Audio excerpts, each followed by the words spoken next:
যেটা সিলেকশন হয়ে গেছে, কিন্তু আমি যেহেতু ইলেকশনের মধ্যেই আছি, উত্তাপ ছিল, কিন্তু মাঝখানে ঈদুল আজহার বন্ধের কারণে একটু মাঝখানে প্রচারণাটা একটু বন্ধ ছিল। তারপরেও আমি আমার বিভাগের সব জেলা সফর করেছি ঈদের আগের দিনই, এবং আমি ইলেকশনের মধ্যেই আছি, প্রচারণা চালিয়ে যাচ্ছি।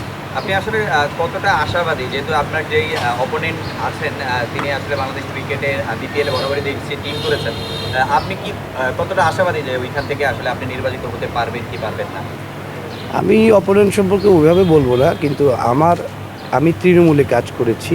আমি একদম মফস্বল থেকে আমি ক্রিকেটের জন্য কাজ করেছি, এবং আমার জানা মতে আমি যতদিন ধরে ক্রিকেটের সাথে আছি, উনি এতদিন ধরে ক্রিকেটের সাথে নেই। উনি ফ্র্যাঞ্চাইজি নিয়ে কাজ করে, আমি মফস্বলের ক্রিকেট নিয়ে কাজ করেছি, এবং আমি জানি যে মফস্বলের ক্রীড়া সংস্থাগুলি বা ক্রিকেট কমিটিগুলি কত কষ্ট করে একটা খেলা পরিচালনা করে। আমি জানি ঝালকাঠি কীভাবে খেলা চালায়, বরগুনা কীভাবে খেলা চালায়, আমার জেলা ভোলা আমরা কীভাবে খেলা চালাই। এই অভিজ্ঞতাটুকু আমার আছে একদম তৃণমূল থেকে। প্রেসিডেন্ট তো সফটওয়্যার আছেন সেটা আপনার জন্য কতটা প্রেশার তৈরি করতে পারবেন আপনার?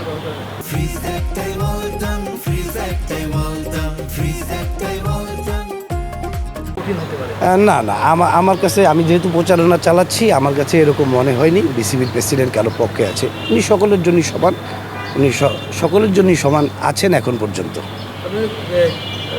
বরিশাল থেকে আসেন, কোন জায়গাটা পরিবর্তন আনতে চান আপনার বিভাগে?